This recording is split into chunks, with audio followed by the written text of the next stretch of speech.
on my lane, you all on my lane. You ain't overlooked, so get out the way. I gave you the book, I gave you the game.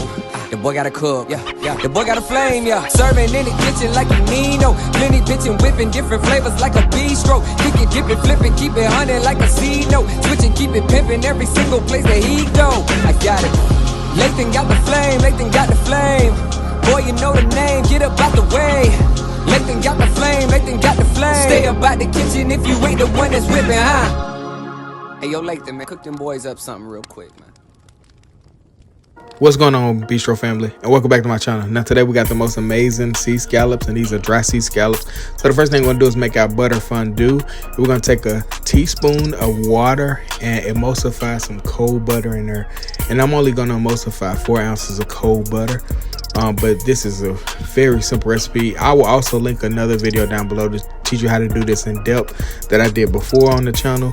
But you pretty much just emulsifying some ice cold butter and some water. So once you get that, start adding that butter in there, kill that heat, and the residual heat from the pan and the water will go ahead and melt that butter and emulsify it in there. And this butter holds pretty well too. It's almost like a beurre blanc, but like I said, it holds pretty well. So as long as you keep it a little warm, you should be good. You won't have to worry about it breaking. But yeah, whisk that in there, and we'll season it a little bit later. But that is the butter fondue. It is done there. And then we're gonna just pop that to the back of the stove. Like I said, keeping it warm, not hot but warm. And we'll go ahead and begin work on our scallops. So these sea scallops that we got are dry sea scallops. They are sushi grade, so you can actually eat these raw or make a ceviche with them. It's up to you, but I'm actually going to sear them. So the first thing you want to do is pat these things dry and get them completely dry. And these dry scallops here, I mean, they are expensive. They're like $59.99 a pound. So for these 3 scallops, it was like $30. But I got them at this local place here called the Chattanooga Seafood Company. If you haven't checked that out, it's a pretty cool company. But yeah, go ahead and dry your sea scallops off. And if you got any of the muscle on there like that, go ahead and discard that part. You know, that part will never break down, and just discard that.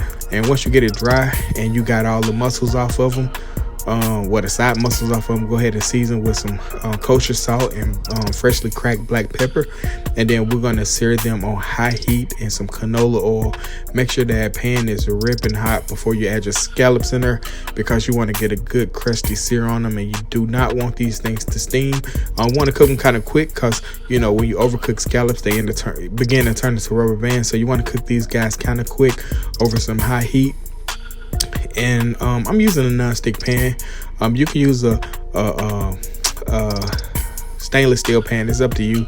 But cooking any seafood in a non-stick pan is a pretty good option. It's just almost foolproof and help you out in the cook process. So when you get the scallops down in the pan, go ahead and season the back side as well, exactly how you season the top side.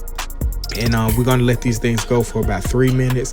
Don't touch them, but let them go for about 3 minutes. And also, I always do this trick. I learned this from Thomas Keller. While I got seafood cooking, I just like to baste the top part of it with the hot oil. So when you flip it, you don't really have to cook the backside that much, and it also prevents you from overcooking the seafood.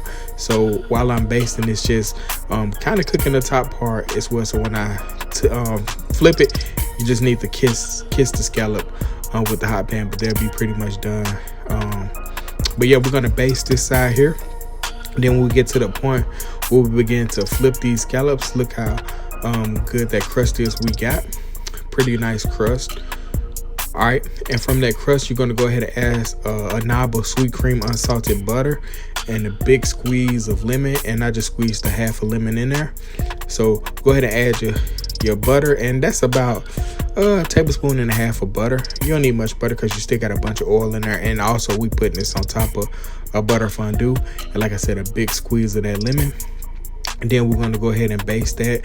So through osmosis, these scallops will be very lemony. And so you got the salt, the pepper, and the lemon. It's almost like a lemon pepper scallop almost. That's the flavor compounds you're gonna get with these seasonings here. But make sure you go ahead and baste them scallops, and you don't want to go much longer than 30 seconds. So baste those scallops for 30 seconds. Go ahead and remove from the heat because they are done. You don't want to overcook these scallops. Then, like I said, we're gonna season our butter fondue. So we just add some salt to it. No need to add no freshly cracked black pepper because you want that sauce to retain its color. And then going on to a white canvas. Look at our butter fondue. It's perfect, not broken at all, very beautiful. So go ahead and get all your butter fondue in there, and I'm just spreading it out because I want this butter fondue to kind of be like my bottom layer. All right, so from the butter fondue, we're gonna begin to lay our scallops around, and I'm doing it like a clock almost. So just add them around. We're using 3 scallops, so however you want to place them, just make sure the plate's kind of even around the plate. And then we're going to go ahead and garnish with our micro kale. And that micro kale, you can kind of toss them in a little bit of that lemon juice and some olive oil, and there you have it, man. The most perfect sea scallops. It would be perfect if you had some parsley oil or even some cilantro oil and just get a couple drops into that butter fondue. But I didn't do that because I want you to see the perfectness and the simplicity of that butter fondue.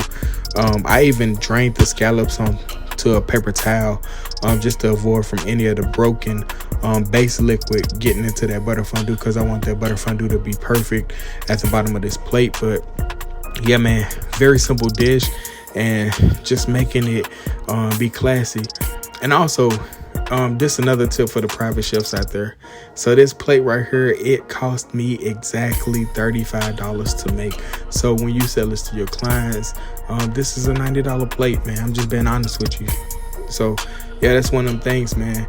The food cost is high now, and then you're using good quality ingredients. And then the technique, like I said, it's simple technique, but you get compensated for it, man. But yeah, there you have it, man. The most amazing seared sea scallops, the dry sea scallops, sushi grade sea scallops. Like I said, I got those from the Chattanooga Seafood Company. If you haven't been there, go check them out. But yeah, man, thank you guys for checking this video out. Like, comment, share, subscribe. The most amazing sea scallops from the Bistro. Hit that subscribe button, by the way, man. It's great content on this channel. Share this channel. It's a great channel, man. But yeah, seafood scallops from the Bistro. I catch you guys next week. I'm out.